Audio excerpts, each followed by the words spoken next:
Ocho sampo pa gyu tashi pa Tuce tempe trile yarmoda Belge drolor zampe tse parce Palden lame shabla solvade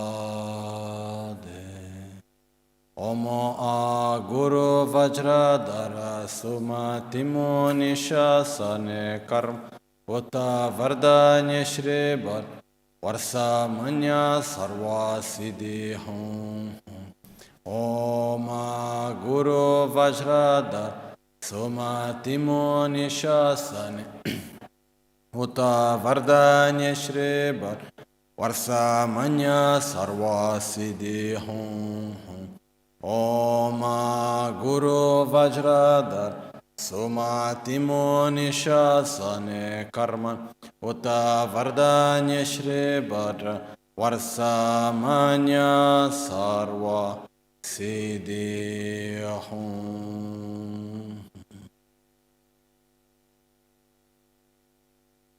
Akyukye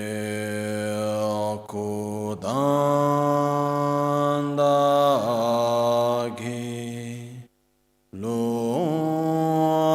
Pakyukye Sundandagi Pakyukye Tudandagi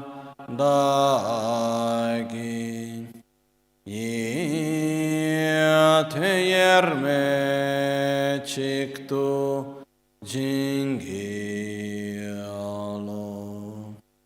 Hakyuke kudan Hagilum Hakyuke sunda Dagina Hakyuke tudan Hagin Yerme çiktu Çingilo Makyuke Dagilo Makyuke sundan dagina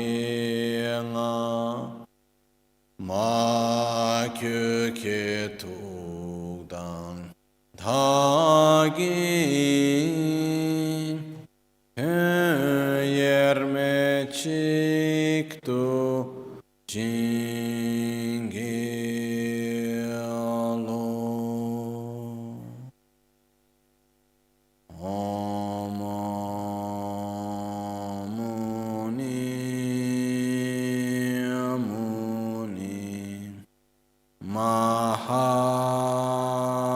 Mahamuni Shakyamuni Swaha Om Muni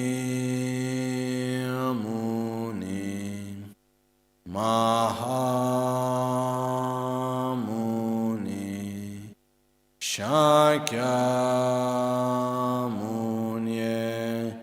Swaha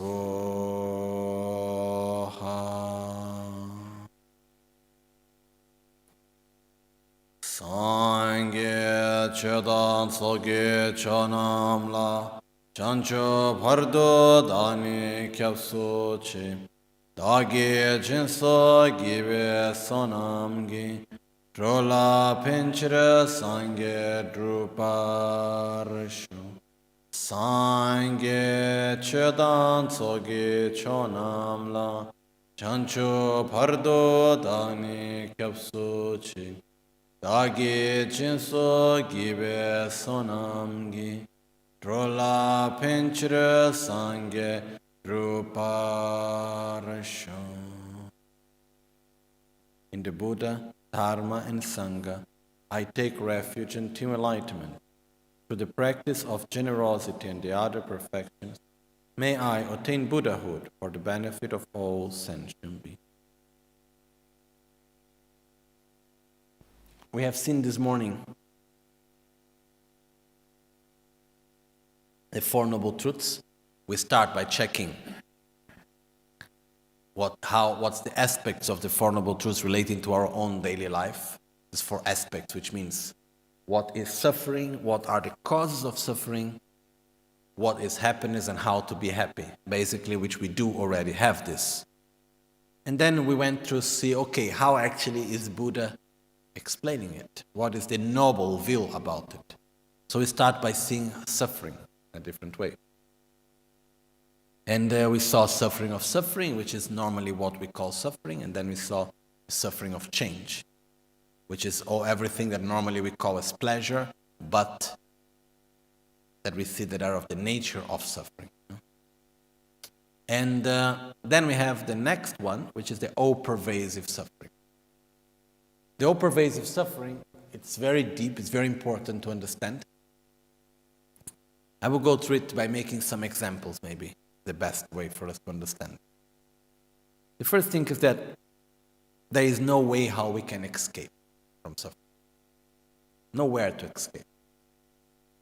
Sorry, it's not that there is no way, there is nowhere where we can escape. For example, I can change country, I can change job, change family, change many things. I cannot escape from myself. No. It's similar to the fact sometimes we see people that go on vacation. And then during vacation time, what happens is that normally they complain that they get stressed up by their job. Then they go on vacation and then they get stressed in vacation. Why? It's because they are stressed. It doesn't matter where they go. So, similar to that, it doesn't matter where we go, what we do, we cannot get away from ourselves. We will always take ourselves with us. So, until the moment that our mind and our body are polluted by our mental defilements, our karma, which means our actions, there will be suffering. There is nowhere we can escape. Like sometimes, we have this idea of heaven. Like in many traditions, in many cultures, which for me is sometimes even a bit funny, because when we look to heaven, the different concepts of heaven, in Buddhism we have what we call pure lands, which is not exactly heaven, but some people sometimes see in this way, thinks pure land is a heaven, anyhow, which is not. But when we see the descriptions of heaven, what's the description of heaven? Everything we would like to have on earth put together, without the part that we don't like. Okay? So for example, if we would make a new description of heaven, starting nowadays from scratches, most probably many people would put quick internet connection. Okay, I want a very fast internet connection, free of charge, whatever, okay? Because we imagine what we want. But the point is that if we just think this planet Earth where we are, just the planet Earth, nature as it is, if it was not for selfishness, for greed, for anger, for violence that we human beings do, would it be a paradise? Would it be heaven? Yes. So, what happens if we go to heaven and then we take together with us the whole population of a town, let's say Milan or whatever town? Okay? We take 10 million people we take to a pure land.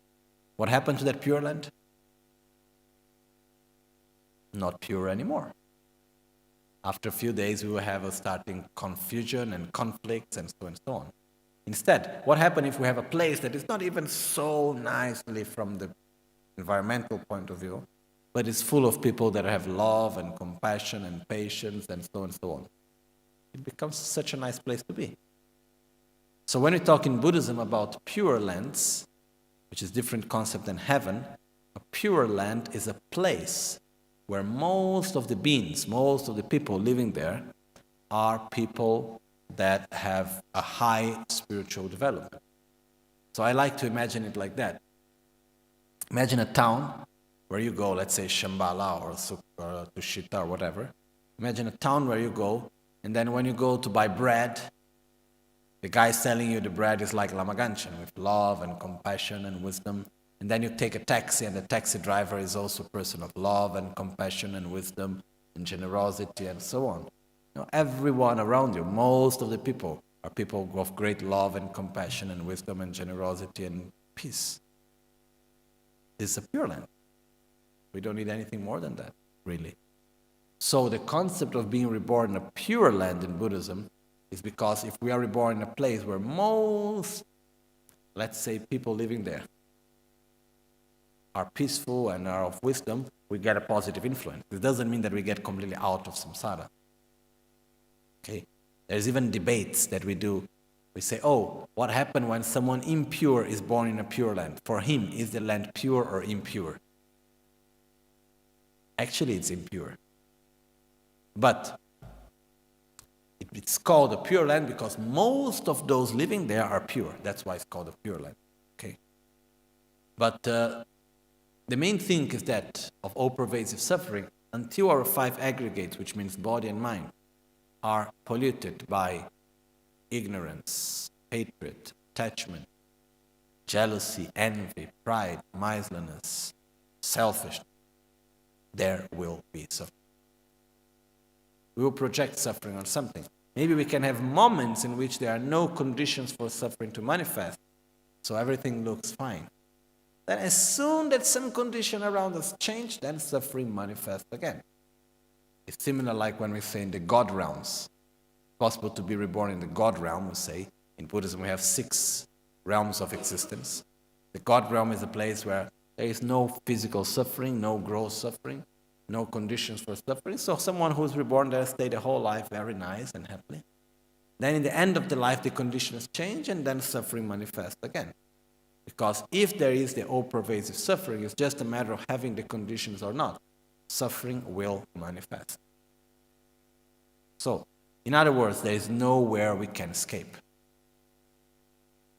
There are 6 realms of existence, we say, which is the human realm, which we know quite well, the animal realm. Then after that we have the hungry ghosts.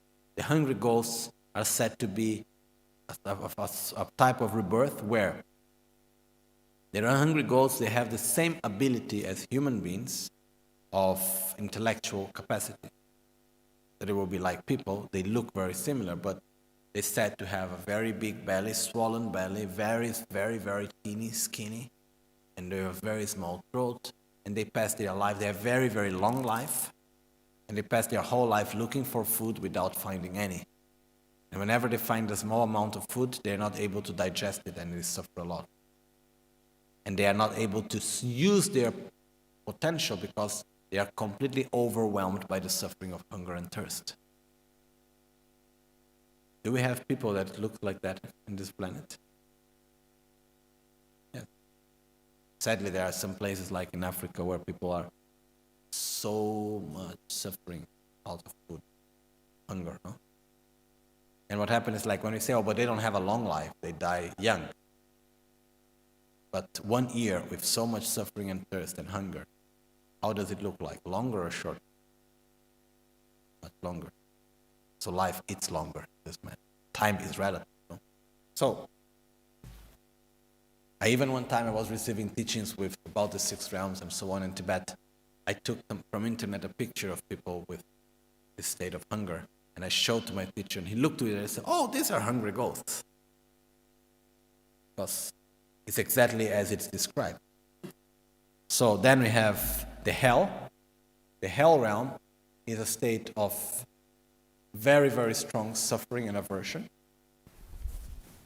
which basically is not a place, but is a state of mind. There are many different types of hell realms, but very, very strong stages of suffering. Then we have the God realm and the semi-God realm. The God realm is a place where who is reborn there is in a state of joy and a state of pleasure the whole life. And in the end of the life, the conditions fade away and there is very strong suffering. For example, he said that in the God realm, the gods, they have very nice smell spontaneously from their body. They have a very beautiful light emanating from the body and so on. And when they get to the end of their life, they start losing the smell, and they start to lose their own light. And all their friends which were attracted to them, they start to create distance. They don't want to see them. So they have quite a lot of suffering, and they have clairvoyance, so they can see where they will be reborn. Normally it's in a place of a lot of suffering, because they have consumed all the good causes they had. It's similar to the fact, imagine someone that is reborn with a very big heritage, a lot of money, spend the whole life just enjoying the pleasures of the money, and then suddenly loses everything. Not suddenly, actually, consumes all the money, never make new money, then suddenly, no more money. What happened with all the friends that were just there because of the money? Keep this. And then suddenly the guy needs to go to be born to continue his life under the bridge. This is similar what happens normally to the God realm, because like consuming the whole life and without making new resources. And the semi-God realm is someone that will be in a very good situation, better than the humans, but a little not as good as the gods. But instead of enjoying the possibility that he has, he's constantly with envy because he doesn't have as much as the gods. So always with envy and aversion to the gods because they have more than what they have. So it's like more or less some people that materially we would have more than enough, but because we don't have as much as someone else, we're always complaining and we're living the life out of envy. Anyhow, the point is, in the 6 realms of existence, there is nowhere we can go where simply everything will be fine forever. It doesn't matter where we go, we take ourselves with us. We take our ignorance, we take jealousy, we take envy, we take everything that we have. So, or we change ourselves, or we continue as we are. It doesn't matter where we go. Sorry to say, nowhere to escape. Okay? Sure, there are better conditions and worse conditions depending where we go, because we are influenced by conditions around us. But that's not the solution. Okay? That's why in Buddhism, our goal is not to pray to be reborn somewhere, because that's not the solution. It can be a momentary solution, but it's not a real solution. Okay? So what is the actual causes of our suffering? Okay? It's important for us also to understand not only what is suffering, but we need to start, the second noble truth is, where is suffering coming from? Normally, we would always project suffering on something. We would say, okay, I suffer because of this, I suffer because of that, this person is doing this, that person is doing that because of this situation or that situation. That's normally what we do. That's normally when we project our own suffering. Okay? But when we go to see what Buddha said, look,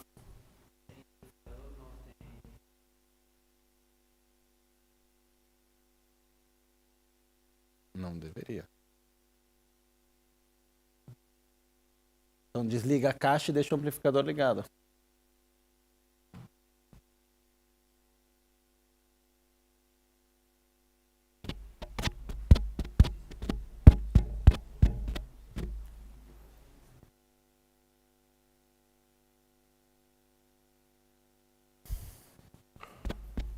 Mi sono sempre chiesto come facevano all'epoca di Buddha. Si dicevano che c'era così tanta gente agli insegnamenti e non c'era mai un amplificatore, niente. I always ask myself how they did in the time of Buddha, because there was no microphone and they always said there was so many people present, no? I wondered. Anyhow, let's see. To listen. But let's see how it goes.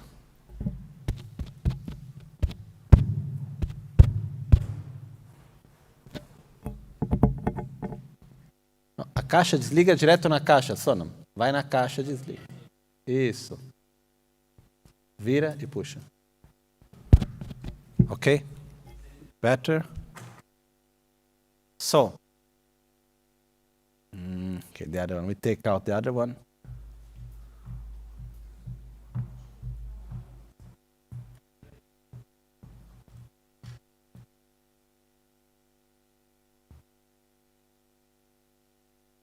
Okay, so when we see the actual causes of suffering, Buddha said that the causes of suffering are not the external conditions in which we live, but actually the internal causes or internal condition. Okay? So basically they are of two types, which is mental defilements and actions or karma. Okay? So let's see how this is working. Where is actually our suffering coming from?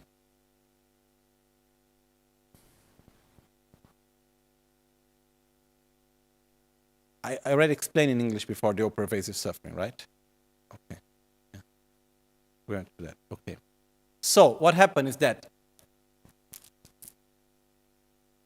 normally we go through many different types of situations in which we react, sometimes good, sometimes bad. But there are many situations that we see as the cause of suffering. If we really go to analyze well, why are we suffering? We will see that the actual cause of suffering are not the external conditions, but is our own hatred, anger, attachment, desire, insatisfaction, jealousy, envy, and so on. Okay? For example, one time I was even reflecting upon it, I said, but what is wrong with desire? I like something. What harm am I doing to anyone? No. I like the water, I get the water, what's the problem of it? Who am I harming? Most probably no one. So why is it a negative? Why is it something negative? It is a mental defilement or a mental affliction because it is going to generate suffering. How? Desire is when we project our happiness in something that cannot sustain happiness, and at the same time, we don't have it yet. So I want to get it. Okay? The stronger is our desire, the stronger will be also the reaction we will have towards anything that may be an obstacle to get our object. So if I want to get the glass, but the cup is in the middle, originally I have nothing against the cup. But if a cup is in the middle of my way to get the glass, and I want so much the glass, what type of reaction I have towards the cup? Attraction, aversion, or indifference? Aversion. So, then, once I'm able to get the glass, I like so much the glass becomes my glass.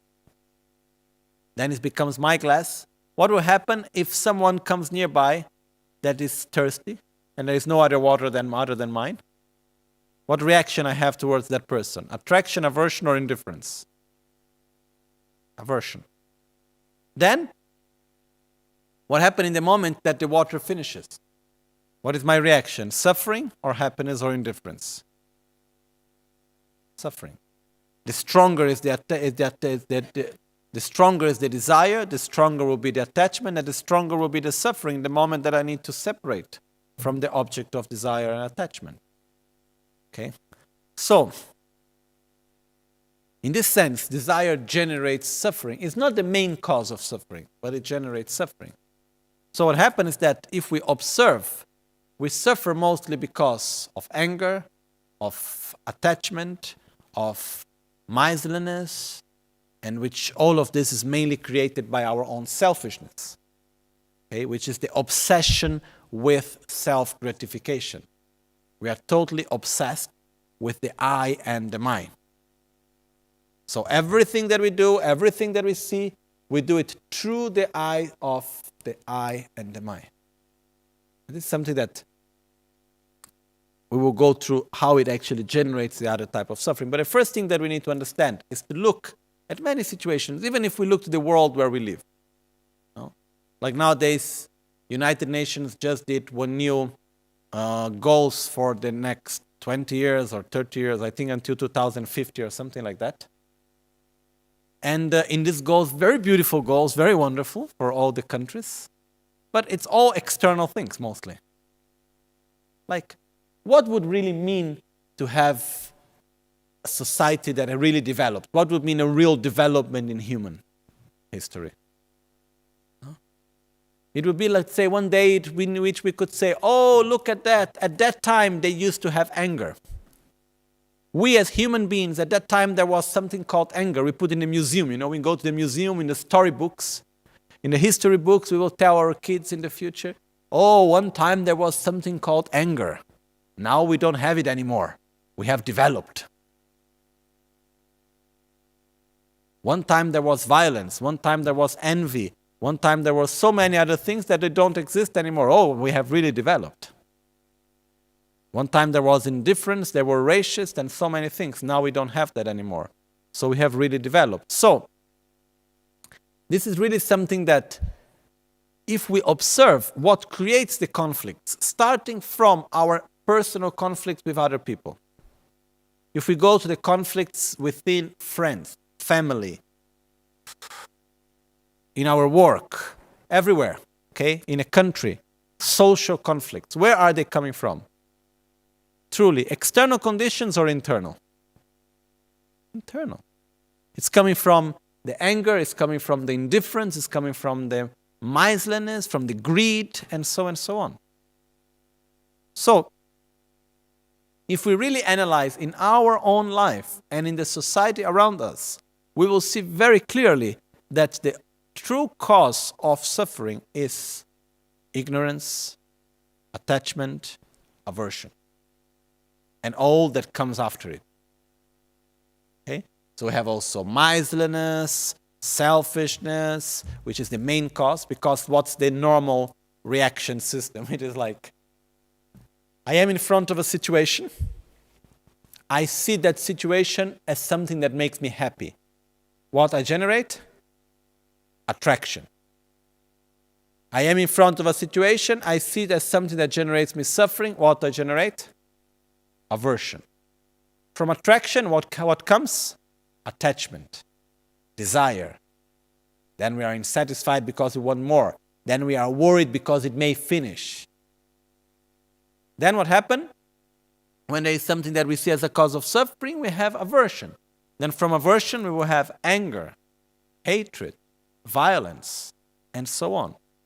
So what happens basically is that out of selfishness, which is this very strong obsession with self-gratification, where the I and the my is the most and only important thing in the whole universe,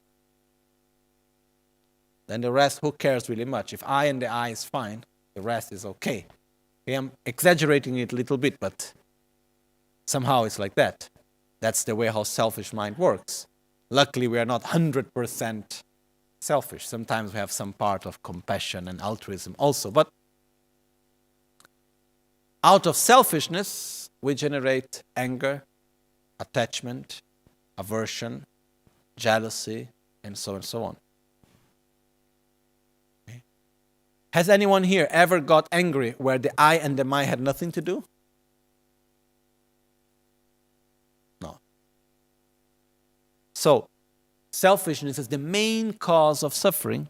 And where is actually selfishness coming from? Selfishness is coming from ignorance. Ignorance is avidya in Sanskrit, which means not to see. It means no, vid means to see. So avidya is not seeing. Okay? So, ignorance is the inability to see something. To see what? In this case. It means to see reality as it is. To see reality in a coherent way as it is. Instead, we see reality in a total, disconnected way. We see as each and every one of us had nothing to do with each other, and everything, myself and all the world around me, everything is disconnected somehow. We are not able to see the interdependence in which we live. So one of the examples of this ignorance is what happens when something is not in the way how we want it to be. Can we get upset about it? Yes. When someone acts in a way how we think he shouldn't act, can we get upset about it? Why? Simply because I think he shouldn't be like that. simply because in my own script of my personal movie of existence, I wrote in my script that the person should act in this way and the other one should do that and the situation should be like this. And finally it's different, then someone I must blame. Sure, it's not my script that was wrong. So, what happens based on that is that one of the greatest attachments that we have is the attachment to reality in the way how we see it. That's ignorance. So out of ignorance, we generate selfishness, and out of selfishness, we generate all the other mental defilements that come after it. Okay? So, based on that, what happened basically is that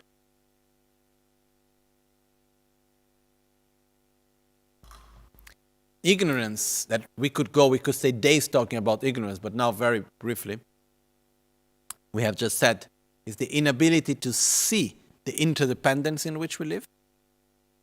Interdependence between cause and conditions, interdependence between each and every one of us, interdependence between the experience, which means the object of perception, and the own perceiver, which is our mind, inner reality and outer reality. We're not able to see the interdependence between all of this normally.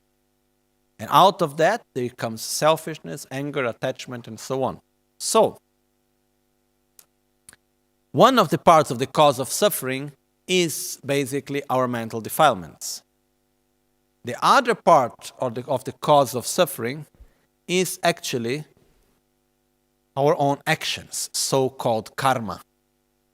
Sometimes we may think of karma, thinking that karma is our, the destiny. Karma has nothing to do with destiny. Okay? Karma literally means action. I do something, I get the result. Simple as that. I do an action, the conditions appear, the result manifests. That's it. Cause, condition, result. That's what karma is about. So when we talk about karma as one of the causes of our suffering, another thing that comes together with it is how much freedom actually do we have in our life? What is our free will? Really, how much free will do we have? Do we have any free will? I believe yes. How many? How much? One time I always remember one friend he told, he was an old, I think he's not alive anymore actually. He was an old astrologer. And one time he said, you know, the freedom that we have is like the freedom that a goat has when he's tied it on a fence. 180 degrees. What makes the difference is how long is your rope. I believe our freedom is even smaller. It's like very few degrees we have of freedom, of free will. What do I mean by that? Let's make a metaphor, which is not the best one, but it makes it quite clear. Are we free to buy whatever we want?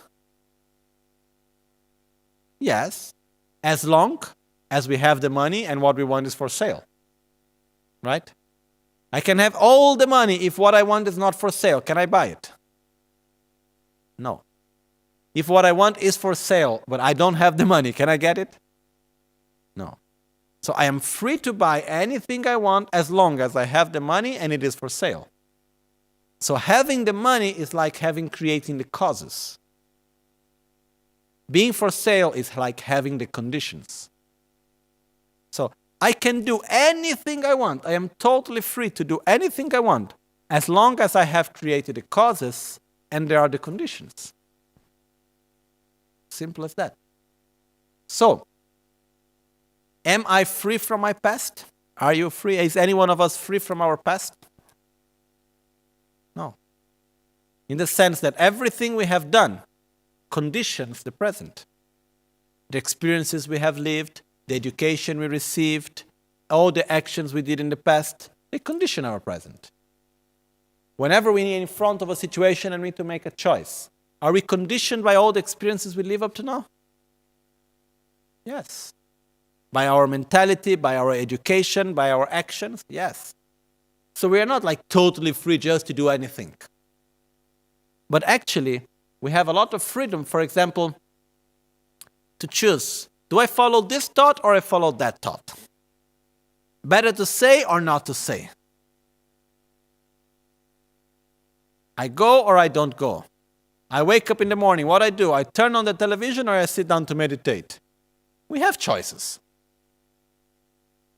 But the small choices that we do as we move along every action of every day, it makes a big, big, big difference.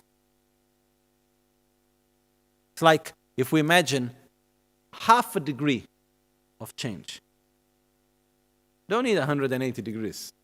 1 degree, 2 degrees, half a degree even is enough. In a long term, what's the difference? Enormous. So if every day we do half a degree here, half a degree there, slowly, slowly, then we can change completely direction. It's not something like in an instant. So we have a lot of freedom. It's much less of maybe what we expected. We would like just to understand something and then everything will be changed. But it's not like that. We have a body. Do we need to respect our body right now? Yes. We're not free from the body we have. We are not free from the mind we have right now. We are not free from the actions we did in the past. So yes, we have free will, but it's limited. So, which in a way is good. Because when we see that, oh, this means that I can do something to make things different. And it depends on me. And it's not something idealized, okay, everything will change from one day to the other. No. It's something gradual that takes time, but it's possible. So, karma means action. Everything I do will bring a result. What is our problem? One of our problems. I have few. One of our problems is that we do an action. That action will bring a result of suffering. Sooner or later, there will be a condition in which the action we did manifests, and then we have a result of suffering. How do we react in front of suffering normally? We say, oh, someone comes and says something to us that we don't like, and we react by saying, oh, you see, these words that I have just listened are the result of some negative action I have done in the past, that through the conditions of your words, my past negative action of the past is ripening, so I have less negative causes accumulated from the past? Or we simply say, oh, you stupid bastard, what are you saying to me? Or we say, maybe we don't say anything, we just stay silent because we don't want to create more problems, so we stay silent. But normally, how do we react? With another mental defilement. But actually, what is happening is a condition is not the true cause of our suffering. But we react again negatively. So it's like, if we take the same material metaphor, it's like having a debt and paying the debt by making another debt. And then constantly we are in debt because we are always paying the debt by making another debt. Sometimes we're able to make some money to pay the debt really. But then what happens when we need to pay the debt in another way, then we make another debt again. So it's like endless. So technically is suffering. We react to suffering with mental defilements through which we do actions. The actions will bring suffering that will react with mental defilements that will bring actions. This is called the cycle of samsara. The cycle of samsara, which samsara literally means cycle of existence, is not a place, but it's an inner cycle of mental defilements, actions, result of suffering, reaction of mental defilements, action, result of suffering, reaction of mental defilements, action, result of suffering. And like this we go. Out of anger, I will say, I will think, I will do something, and this will create the causes of the results that will come after. Even if we think in a more gross level about karma, what we experience nowadays, here, at this very right moment, It's the result of so many things we have done in the past.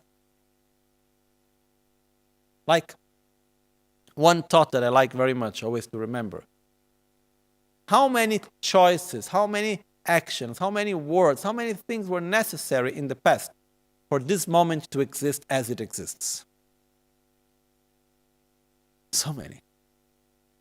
If we would need to write down a list of all the things that happened in the past in order for this moment to be as it is, how long would that list be? Infinite. For example, if we are here today, it's because Lama Ganchen came to Italy, no? Otherwise, I would not be here. Otherwise, the center would not exist, and so on. Why did Lama Ganchen come to Italy? Because someone invited him. Who invited him for the first time to Italy was one lady called Giusy Gardenghi, which passed away already. Why she invited him? Because she was very sick. She had a cancer in the liver. I think it was in the liver. And with how do you say in English, metastasis? No? So, she was very bad. She had no more choice. The doctors gave her like 2-3 months of life. This was maybe 30 years ago, 25 years ago, whatever. And then what happened is that she went to see one Lama, which was a geisha that had just arrived in Italy. His name was Geshe Champagyatso.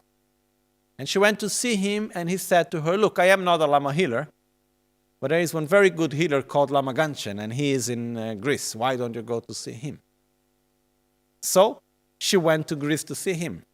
When she arrived, she was not even walking so well. And after being there for a few days, a week or something with Rinpoche, slowly she started feeling better. And finally she was dancing.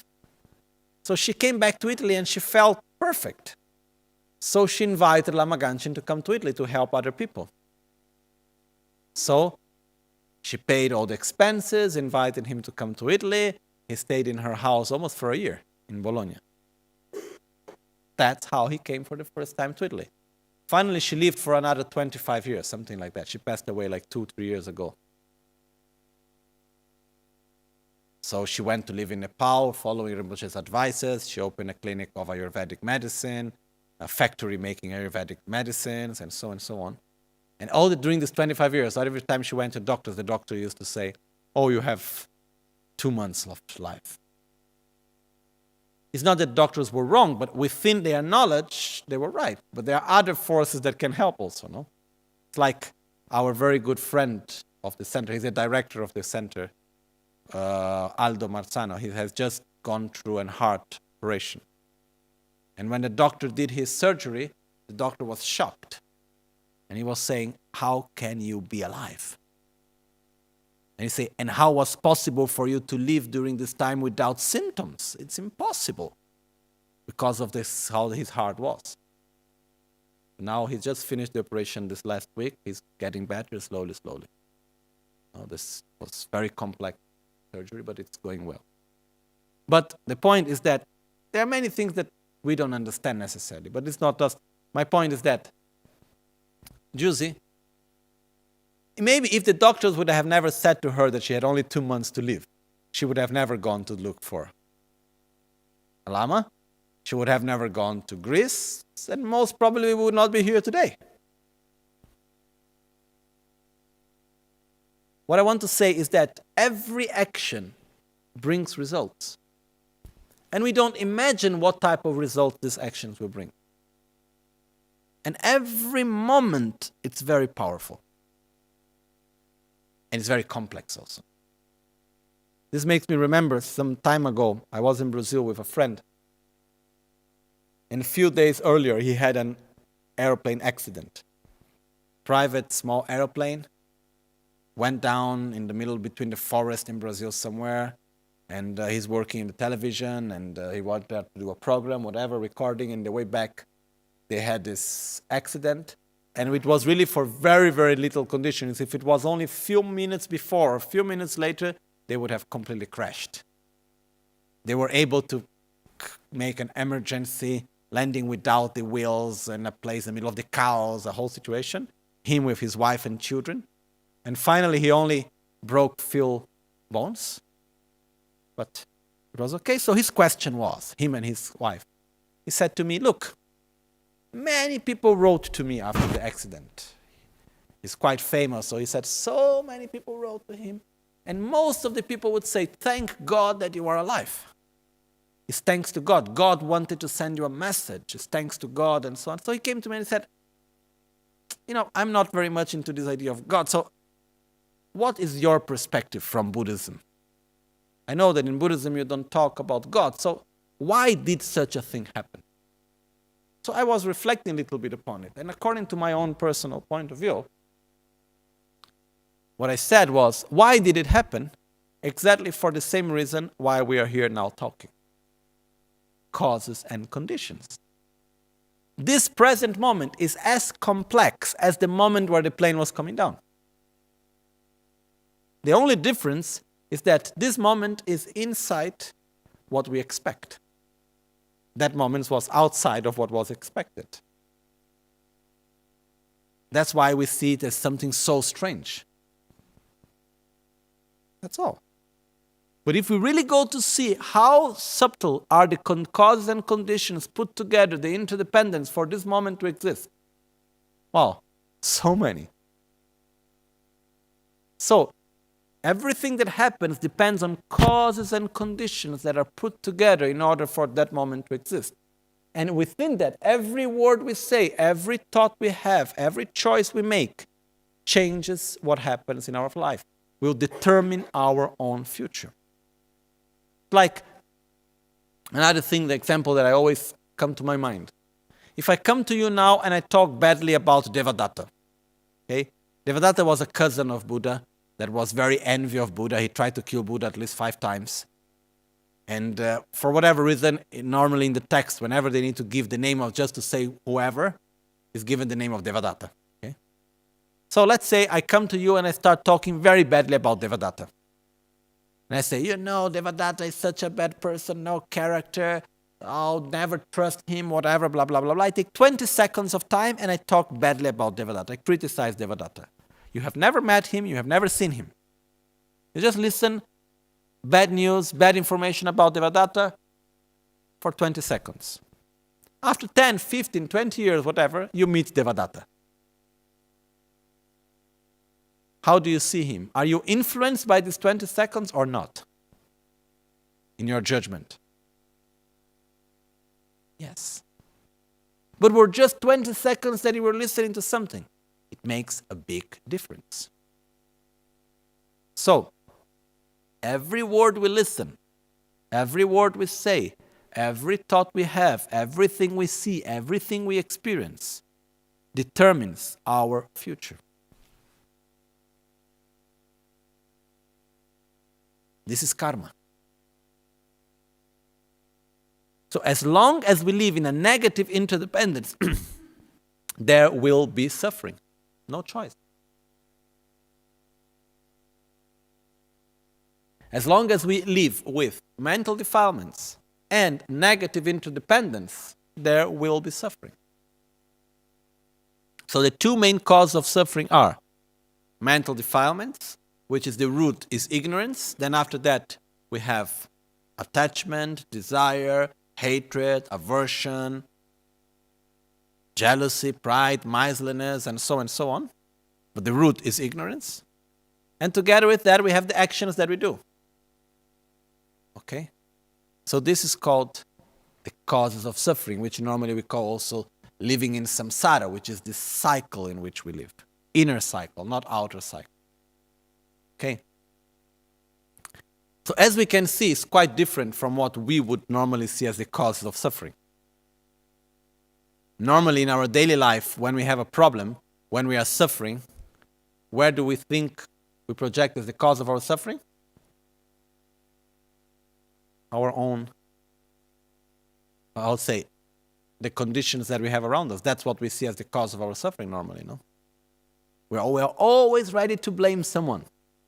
But one time a friend told me something quite nice. He said, remember always, when you point a finger towards one person, you have one finger pointing to the person and 3 fingers pointing towards you. Always remember to see it's not only there. It's like Shantideva used to say.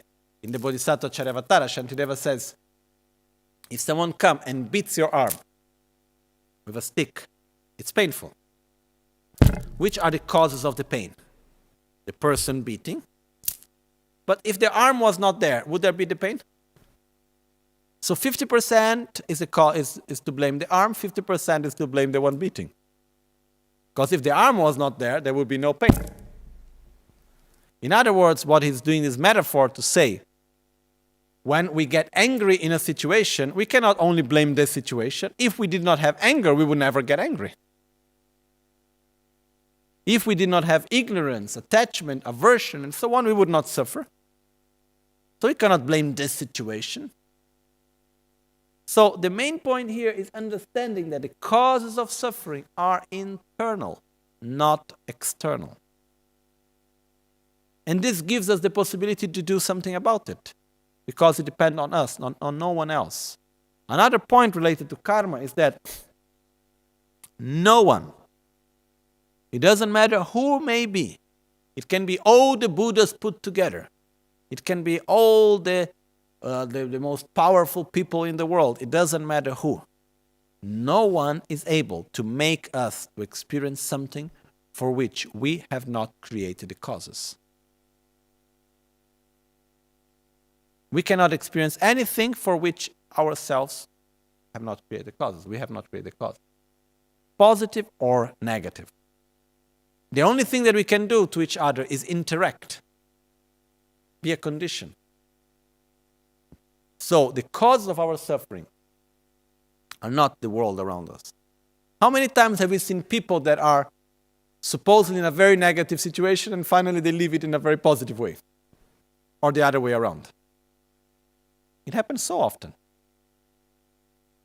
So the point here is, yes, we suffer, but the causes of our suffering are our mental defilements, which is coming from our own ignorance. The more we go along the path, the more it becomes clear how ignorance is the main cause of suffering, is the true cause of suffering. And then there is our karma. What is said is that we cannot eliminate the whole karma, because we have done already so many actions. The only thing that we can do is eliminate our mental defilements. Okay, but this we go already in the third noble truth. 1 minute, we get there. Okay. Now at this point, it's just understanding where is our suffering actually coming from? Mental defilements, ignorance, hatred, attachment, and everything that comes together with it. Okay. Normally we have 6 root mental defilements and 20 minor mental defilements, which multiply into 84,000 mental defilements, which were described by Buddha. But anyhow, the point is, it's coming from ignorance, selfishness, attraction, aversion. That's how things manifest. Once this is clear, it becomes a priority to ourselves to deal with that. Because if we look in our life, what is our objective in life? To be happy. If I understand that the cause of my suffering is from my own mental defilements and the negative actions I do, what is the first step I need to do? Avoid negative actions and avoid mental defilements. That's the first thing that we need to do. This is our priority, much more important than getting money or whatever. Once we understand this clear, one of the first things that we get is we see how stupid it is to get angry.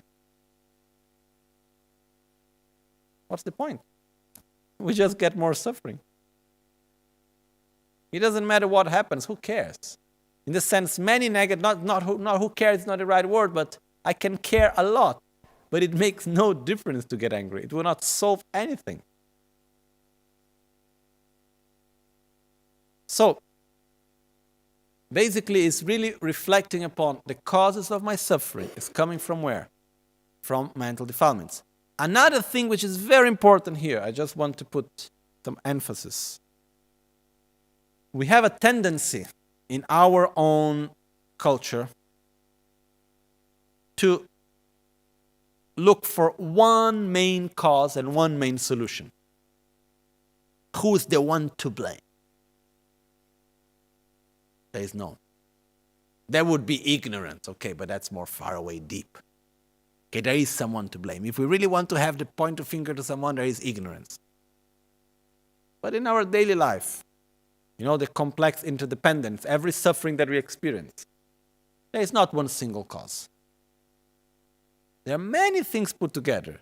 There is the actions we did in the past, the conditions of the present, our own mental defilements, our ignorance, and so on. So many things put together, we create suffering. So, the solution is not in one thing and is not right away. The solution is gradually making a positive interdependence. So the reason I say this is because normally we have the attitude of seeing ourselves or as the one to blame, so we have an attitude of feeling guilty, or as being the victim. Because there is someone to blame, or it's me or it's someone else. If it's someone else, I am a victim. If it's me, I am guilty. And it's not ourselves, and it's not at the same time someone else specifically. It's a complex interdependence in which we live. Okay? Because people always say, if it's like this because of the karma, if someone does something wrong, means he's not the one to blame because it was my own karma to blame. He's also responsible for what he did, but he could not have done it alone. If I did not create the causes, I would never experience the result. So there is not such a thing as pointing the finger towards one person, one thing, and saying, this is the one to blame. It's much more complex than this. And for me personally, it's quite relaxing in the moment that we see that there is not one person or one situation or one thing to blame, but that we live in a very complex interdependence. But we can see this attitude of blaming one cause in very many aspects of our life. Even in politics, Like normally, if something goes wrong, we like very much to blame one person, and we think that if we change one person, everything will change. Which is not true. No, we look here in Italy. Everybody was complaining about who was in power before. Then you change, and then people now are complaining that the one before was not as bad as the one that is now, or the whatever, and so on, But the point is that it's not the person to blame, it's the whole system. There are so many causes and conditions behind it. And the solution is not one solution. Because the problem is that once we look for one cause to blame, we will look also for one solution. It would never work. Because it's complex. Also in our life, for our own happiness. If we look for one cause of suffering, it exists, which is ignorance, but it's on a much deeper level. In a more superficial level, we cannot find one cause. There are many, many causes together, and the solution is also more complex. It's a positive interdependence. It's not one specific thing. I do this and everything will be fine. Sorry, it won't happen. There is a whole positive interdependence in which we need to live in order for things to go well. Okay?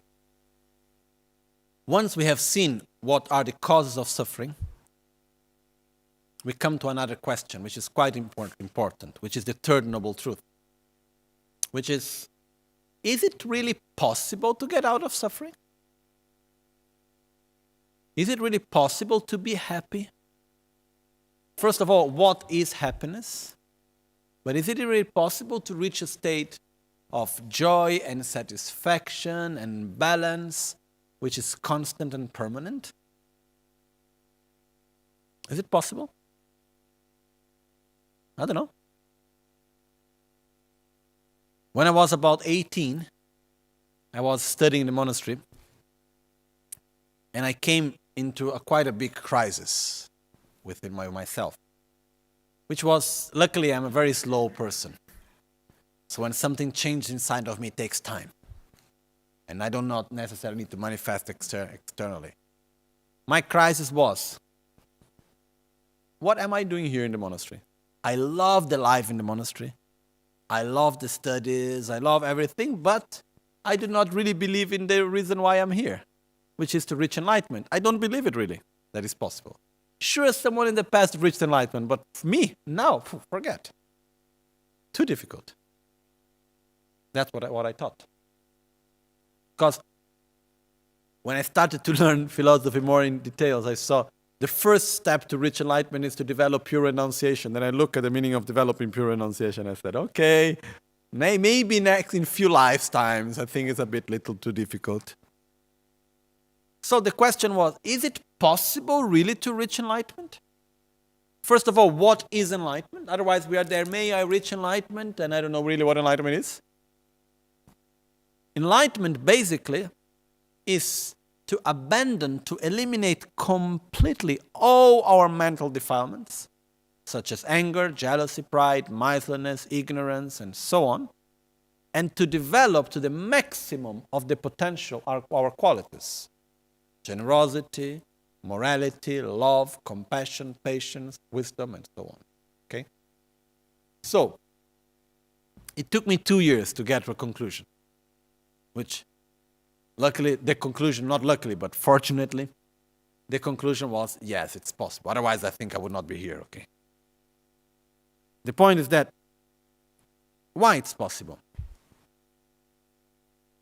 First of all, it's a gradual path. It's not something that comes from one day to the other, just like, there we are, we reach enlightenment. Okay? Is it possible to diminish our anger? To have less and less anger? Yes. Is it easy? No. It takes effort, but it's possible. Is it possible to have less attachment? Possible. Is it possible to have less fear or jealousy or ignorance? It's possible. Gradually, with effort, it's possible. It's not something that is coming spontaneously, for sure, but it's possible. Is it possible to open our heart and to love others better? Yes. To be more generous? To have more wisdom? It's possible. So what's the limits of this? What are the limits? What's the limits of eliminating anger? What's the point until which I can eliminate anger? Until anger doesn't exist anymore. That's the limit. What's the limit of developing love? Until I reach an unlimited love, which is when we love others independently of the I and the my, in a non-selfish way. So basically the answer is yes, it's possible to reach enlightenment. Because it's possible gradually to eliminate anger, jealousy, pride, miserliness, and finally ignorance. It's possible to develop love and compassion and patience and wisdom and so on. It is possible. It takes time, yes. It takes effort, yes. There is no free lunch. Just, okay, everything okay, you do a weekend and you get enlightened. This doesn't exist. Come for a weekend course and you get enlightened, or you go to a special blessing and you put something in your head and finally listen to pling and you get enlightened. This doesn't exist, okay? It's a gradual path. It takes time. It takes lives times. 1, 2, many lives. But what alternative do we have? We still need to live many lives. Better to live many lives going on the right path than not, right? Because some people say, if it takes too many lifetimes, that's too difficult, I'm not going to do it. Okay. It's not an alternative not to live many lives, no? So finally, the one that started in one life, after 10 lives already be there, and the other one say, maybe I will start now, I have another 10 lives to go. The point is that it is possible. Gradually, one step after the other, it is possible.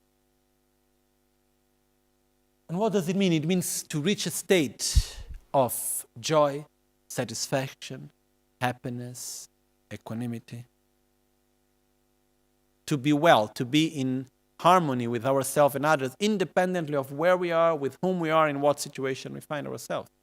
That's the goal. Speaking in more simple words, which actually is possible. It takes effort, for sure. It's not easy to sit down, meditate, observe our mind. When we know that we are doing the wrong thing, no, don't do that, come back here. To look at ourselves in the eyes, to deal with our own shadows. It's not easy, but it's possible. And gradually it makes the difference. So it is possible to reach enlightenment. It is possible to be free from suffering. But we need to believe in our own potential. One of the essential aspects of Buddha's teachings is believing in our own potential. No? The only reason why Buddha taught everything he taught, the only reason why all the teachers and masters that came after him taught one after the other the Dharma, up to our days. The reason why Lama Ganchen came here and founded this center was not because he wants to have a nice center, or he has nowhere else to go. You know, like, for example, we were in Tibet last year, we have in 5 days he was blessing 70,000 people. We counted them. So many people inviting him everywhere, in Asia and in the West and so on. So it's not a problem of having a nice place where to stay. The only reason why he did that is because not only him, but all of those that came before him, up to Buddha, why they did everything they did? Because they believed that we have the potential, that we can do it. They believe in us. So I think it's not that bad for us to believe in ourselves, right? And on the top of that, the reason why also Rinpoche put so much effort here in the West is because he believes that we as Westerners, we can actually keep alive and practice correctly the Dharma and lineage. That's why we are here. That's why he does everything that he does. So, it's essential for us to believe in ourselves. Otherwise, we can just stay in this attitude. We say, oh, here, look at me, poor me, suffering so much. Not only the suffering of suffering, I have even the suffering of change, the suffering, all pervasive suffering. And here I am. I would like so much to reach enlightenment. No, but that's too difficult for me. I would never be able to do it. What's the point? I can do it. I have the potential. I have the ability. Will it take time? Yes. It's like when I look to people, sometimes people ask me, when you look to the world, are you optimistic or you are pessimistic about the world? When I look to each individual, I am very optimistic. Because up to now, everyone that I met, there was no one that I say, oh, this person have no hope. Okay. Some people say, okay, here there's a little bit more job to be done, but still, there is no one I've ever seen that I said there is no hope at all. Everyone I see, I said, it's possible. When we look at the whole situation, we say, oh, maybe looks like no hope. But when we look at every individual, and the whole world is made of individuals, then we say it's possible. Will it take time? Yes. Does it take effort? Yes. A lot of effort. But it's possible. And the point here of the third noble truth, the truth of cessation, it is possible to be free from suffering. It is possible to eliminate ignorance, hatred, aversion, and so on. It is possible to develop love and compassion and wisdom. No? And the point is that where we put our energy related to that. And also, when we talk about the realizations in Buddhism, the main realizations is not having some sort of mystical, strange experience. It's to develop patience and love and compassion. That's the main thing. Stability. It's like, I always remember one time one man was, I think in New York, he came to Lama Ganchen and made a question to him saying, oh, I want to know, I heard that in the West, in the Tibetan tradition, there are some techniques to learn how to levitate. And then Lama Ganchen said, yes, it's true. And he wanted to learn this technique. And then Lama Ganchen told him, look, you could learn them. Maybe after 20 years of practice, you are able to levitate, constant practice. Maybe you are able to levitate like 1 meter. Don't need. Nowadays there is elevators, airplanes. Don't need. Put your energy to develop love and wisdom and compassion. It's better. Personally speaking, I don't see anything so special in being able to levitate or something like my whole respect. But finally, okay, You put like 20, 30 years of your life concentrating on levitating, and finally you're able to levitate, then what do you do with that? Make a video and put in YouTube? And then what? Okay, now I'm joking, but sure, this type of practices require a lot of control of energy and so on, which can be used for adhana, for spiritual practice also. This is something else. A lot of respect for those that do this. But the main thing is that if we only worry about being able to levitate or being able to have clairvoyance, for example, the clairvoyance of reading other people's mind, I don't want that. Is it not enough just what we need to listen? Imagine if we need to listen what people are thinking. I don't know if there is so many things so interesting really to listen constantly, no? What I'm saying is that what really amazes me, what touches me, is when I see someone that really have true love towards others, and stability, and patience, generosity, wisdom. Oh wow, that's special. Sure, very often we like very much these mystical things. Oh, this person have clairvoyance, the other one can tell the future. I never saw anyone really telling the future perfectly. Something similar, yes, okay, but then so what, Personally speaking. I don't have much that aspect of mystical things. I believe in many things are possible, but then so what? What really makes a difference is developing love and compassion and wisdom. That's what really makes the difference. When we see someone that is able to love others beyond the I and the my, wow, that's something special. When we see someone that can see reality in a coherent way and live reality without suffering, wow, that's special. That's what I want. So these are the realizations that we look for. This is what is possible for us to reach. So basically, the third noble truth, the truth of cessation, is saying what is happiness? Happiness is an inner state where we are totally free from mental defilements and where we have developed our qualities to their maximum potential. And it is possible. Gradually, it is possible. How? Then we go to the fourth noble truth, the truth of the path, which we will see tomorrow. How we do that? Then we will start on the path.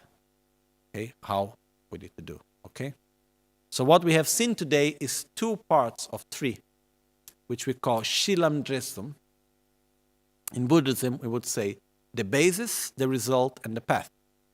The basis is the truth of suffering and the cause of suffering. This is where we are. The result is the state of enlightenment that we want to reach. And the path is what we're going to see tomorrow. Okay, so where am I? Where can I go? How do I go? That's the main thing. Understanding that. So now we do the final dedications, then we will do a short break, and then we start with the daily prayers of the Guru Puja. Jetsun Lama kotse raptenchi namkar tinle chochur gepadang losan tempe dreme sasomgi drove Michel talto ne gyur Nimo dele tsendele nime kuyan delekshin ninsen takto delekpe Concho sumge jingi lob, concho sumge ngodrupso, concho sumge trashisho. At dawn or dusk, at night or midday, may the 3 jewels grant us their blessings. May they help us to achieve all realizations and sprinkle the path of our lives with various signs of auspiciousness.